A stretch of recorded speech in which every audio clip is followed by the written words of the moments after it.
ഇന്ന് എൻ്റെ പിറന്നാളാണെന്ന് കണക്കൂട്ടിയതുണ്ടാവാം. ഇന്നലെ ഡിഫറൻറ്റ് ആർട്സ് സെൻറ്ററിൻ്റെ ഡയറക്ടർമാരിൽ ഒരാളായ മോഹനേട്ടനെ നിങ്ങൾ വിളിക്കുന്ന മോഹൻകുമാർ, അദ്ദേഹം സിംഗപ്പൂരിലാണ്. പാസ് ഓഫ് ടൈം എന്ന പേരിൽ ഒരു കുറിപ്പ് എനിക്ക് വാട്സാപ്പിൽ അയച്ചു തന്നു. ഞാനത് എത്ര തവണ വായിച്ചു എന്ന് എനിക്ക് തന്നെ അറിയില്ല. ഞാനതിനൊന്ന് മലയാളീകരിച്ചൊരു പ്രിൻ്റ് എടുത്ത് ഇപ്പോൾ അതെൻ്റെ കയ്യിലുണ്ട്. വല്ലാതെ മനസ്സിൽ തട്ടിയ ഒരു എഴുത്താണിത്. ഒറ്റ നോട്ടത്തിൽ ഓർക്കുന്ന ചില കാര്യങ്ങൾ നിങ്ങളോടൊന്ന് പങ്കുവെക്കണമെന്ന് എനിക്ക് തോന്നി. പ്രായം മനസ്സിനെ തളർത്തുന്നു എന്നുണ്ടെങ്കിൽ ഇതൊന്ന് കേൾക്കുന്നത് നല്ലതാണ്. കാലം നമ്മളെ മായ്ച്ചു കളയുകയല്ല, നമ്മുടെ മനോഭാവത്തെ പതുക്കെ പതുക്കെ മാറ്റിമറിച്ചു കൊണ്ടിരിക്കുകയാണെന്ന് മനസ്സിലാക്കാൻ ഇതൊന്ന് ഓർമ്മയിൽ സൂക്ഷിക്കുന്നത് നല്ലതാണ്. സാധാരണ നമ്മുടെ മക്കളും കൊച്ചുമക്കളും ഒക്കെ മാതാപിതാക്കളുടെ വയസ്സ് കണക്ക് കൂട്ടി ഓർമ്മിപ്പിച്ച് തുടങ്ങുന്നത് ഷഷ്ടിപൂർത്തി മുതലാണ്, അല്ലേ? 60 വയസ്സാവുമ്പോൾ. പിന്നെ സപ്തതി, അശീതി, നവതി, ആ ഓർമ്മപ്പെടുത്തൽ അങ്ങനെ തുറന്നുകൊണ്ടേയിരിക്കും. നിങ്ങൾക്ക് ഈ ഭൂമി വിട്ടുപോകാൻ ഇനി അധിക ദൂരമില്ല എന്നതിൻ്റെ ഓർമ്മിപ്പിക്കലാണത്. ഇനി ഞാൻ ഈ എഴുത്തിലേക്ക് വരാം. ഞാൻ ചില പോയിൻറ്റ്സ് കുറിച്ച് വെച്ചിട്ടുണ്ട്.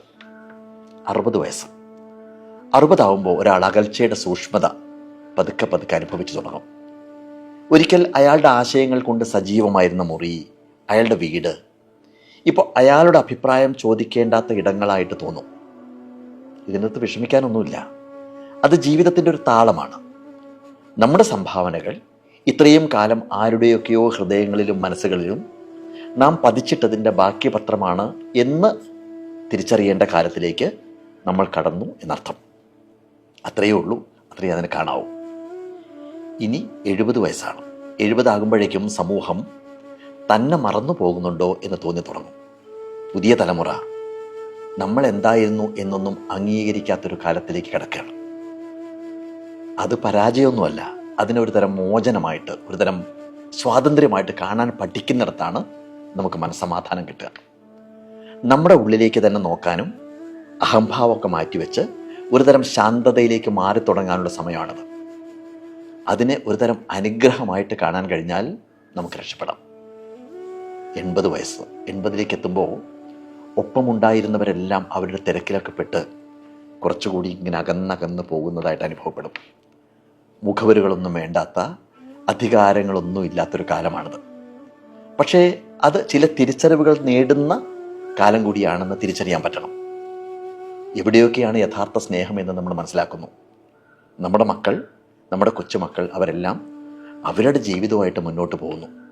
പലരും തിരക്കിട്ട് ഓടുകയാണ്. നമുക്കെങ്ങോട്ടും പോകാനൊന്നുമില്ല. സ്നേഹത്തിലെ കപടതകളെല്ലാം മനസ്സിലായി തുടങ്ങുന്നൊരു കാലം. ഇനി 90ലേക്ക് എത്തി എന്നുണ്ടെങ്കിൽ അത്രയും കാലം വിയർപ്പ്, കണ്ണുനീര്, ചിരി, ഓർമ്മകൾ എന്നിവ ഉപയോഗിച്ച് നമ്മൾ എഴുതിയ അവസാനത്തെ അധ്യായത്തിൻ്റെ അരികിലെത്തി നിൽക്കുമ്പോൾ ഇത്രയൊക്കെയാണ് ജീവിതം എന്ന് അവസാനമായിട്ട് നമ്മൾ തിരിച്ചറിയും.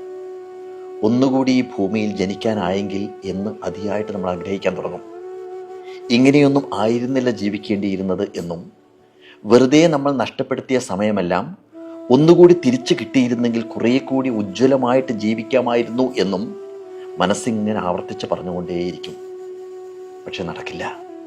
അതുകൊണ്ട് ഇപ്പോൾ ഇവിടെ ശ്വാസമുള്ളിടത്തോളം, ഊർജമുള്ളിടത്തോളം, ഹൃദയം മിടിക്കുന്നിടത്തോളം തീവ്രമായിട്ട് ജീവിക്കുക. ഓരോ കൂടിക്കാഴ്ചകളെയും സ്നേഹിക്കുക, ഉറക്കെ ചിരിക്കുക. ജീവിതത്തിലെ ചെറുതും വലുതുമായ, അല്ലെങ്കിൽ ലളിതവും സങ്കീർണവുമായിട്ടുള്ള സന്തോഷങ്ങൾ ആസ്വദിക്കുക. ഒരു പൂന്തോട്ടത്തിലെ ചെടികളെ പരിപാലിക്കുന്നത് പോലെ പരമാവധി സൗഹൃദങ്ങൾ ഇങ്ങനെ വളർത്തിയെടുക്കുക. കാരണം അവസാനം അവശേഷിക്കുന്നത് ഉണ്ടാക്കിയ പണമോ നേട്ടങ്ങളോ സ്ഥാനങ്ങളോ ഒന്നുമല്ല. ബാക്കി നിൽക്കുന്നത് ജീവിച്ചിരുന്നപ്പോൾ ഉണ്ടായിരുന്ന ബന്ധങ്ങളും അവരോടൊപ്പം നമ്മൾ പങ്കുവച്ച നിമിഷങ്ങളും അവർക്കായി നാം പരത്തിയ പ്രകാശവും മാത്രമായിരിക്കുമെന്നുള്ള കാര്യം ഓർക്കുക.